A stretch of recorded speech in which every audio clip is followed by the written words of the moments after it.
Salam sejahtera Malaysia, denyut nadi suara rakyat bergema di channel ini. Jangan lupa tekan butang subscribe, like dan share. Malaysia kita punya, cintai Malaysiaku, kita jaga kita.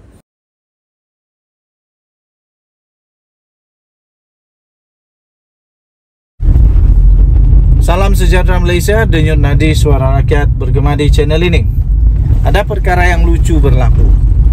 Dikala semua orang yang menyokong Perikatan Nasional sanggup untuk membahayakan segala-galanya, sanggup untuk mengambil risiko berhimpun untuk selamatkan Malaysia kononnya, yang saya pun tak pasti apa yang nak diselamatkan dan diselamatkan dari siapa, dari apa, saya pun tak pasti. Tapi ada berita lucu yang dilaporkan yang memang agak lucu bagi saya. Rupanya begini pula bos-bosnya nak selamatkan Malaysia, tapi Fadli dan Wan Faisal tidak muncul pula. Kemana mereka pergi? 18 September 2023 daripada malaysiagazette.com.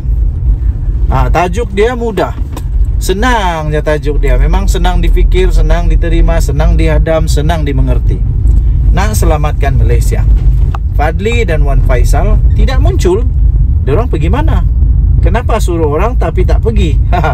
Simpunan Aman Selamatkan Malaysia, anjuran pemuda Perikatan Nasional PN di ibu kota pada Sabtu lalu bolehlah dikatakan gagal sepenuhnya. Bawah kolong, BK hanya bagi 1/4 bintang. Selain kehadiran yang tidak sampai pun 2,000 orang, ketua-ketua mereka seperti Fadli Syahri dan Wan Faisal Wan Ahmad Kamal langsung tidak nampak batang hidung. Tak nampak batang hidung langsung. Tidak nampak batang hidung mereka pun untuk menyampaikan amanat dan apa tujuan mereka nak selamatkan Malaysia. Itulah yang menjadi kehairanan. Apa tujuan dia? Apa yang mau diselamatkan dan diselamatkan dari apa?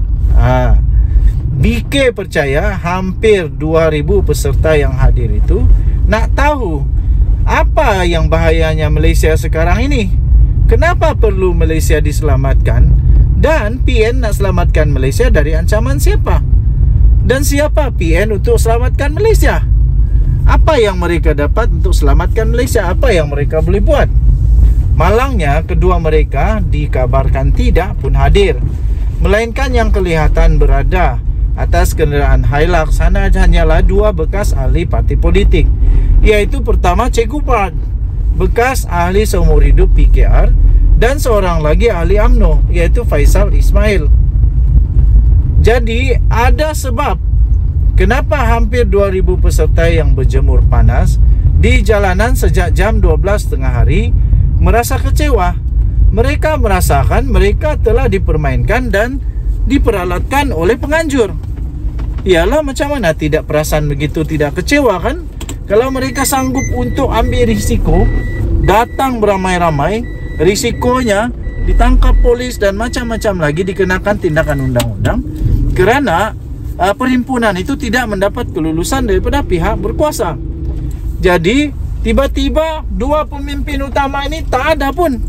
Yang ada bekas ahli PKR dan juga yang seorang lagi bekas ahli Parlimen UMNO.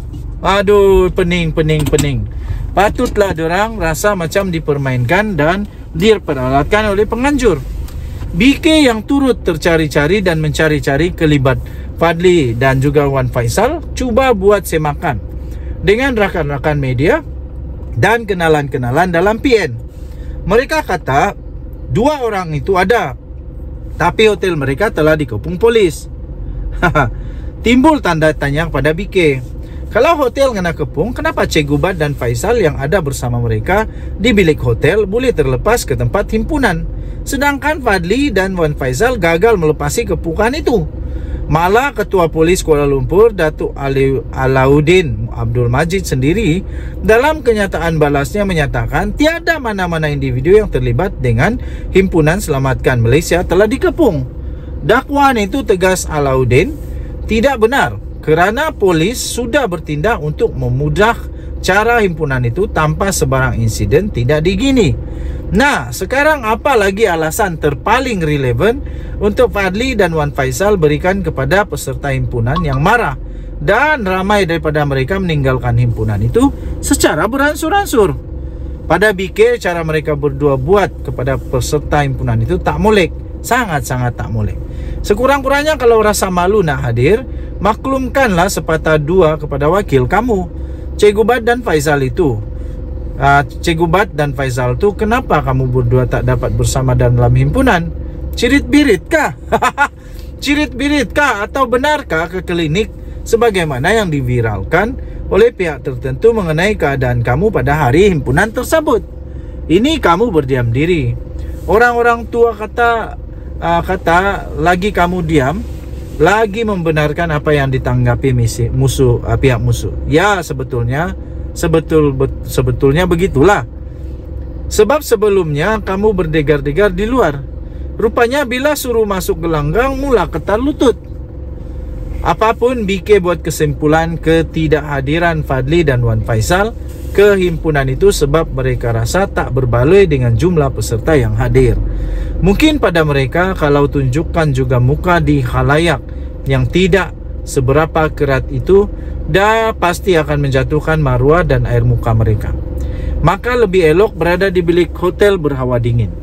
Selain itu, BK nak juga nasihatkan Fadli dan Wan Faisal, jadilah pemimpin berintegriti, bermoral dan dihormati. Letakkan taraf kepimpinan anda di atas kepala rakyat, bukan di bawah tapak kaki rakyat.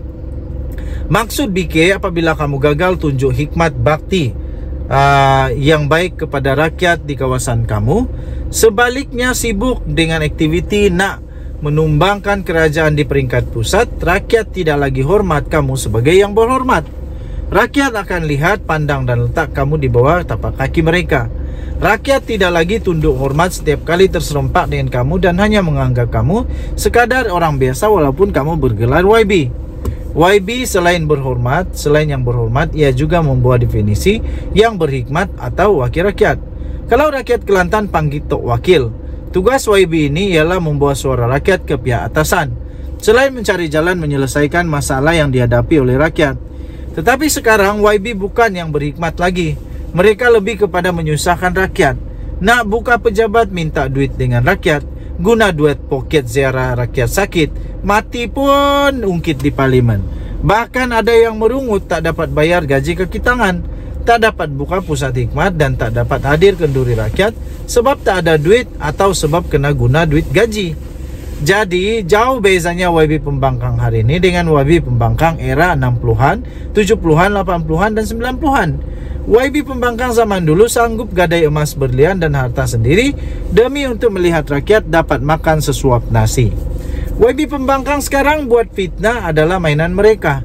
Bila kena saman minta sedekah dengan rakyat nak bayar. Senangnya jadi YB Pembangkang sekarang, semuanya minta dengan rakyat. Rakyat yang akan tanggung makan minum mereka. Walaupun Malaysia hari ini sudah selamat, selepas himpunan Selamatkan Malaysia selesai tanpa penutup, iaitu kira-kira jam 3.30 petang Sabtu itu. Ditulis di Malaysia Gazette, diterbitkan pada 18 September 2023, ditulis oleh Manzaini Muhammad Amin. Ini adalah tulisan daripada Malaysia Gazette dan tidak ada kena-mengena dengan pendirian daripada channel ini. Dan Yud Nadi, suara rakyat bergema di channel ini. Bye-bye.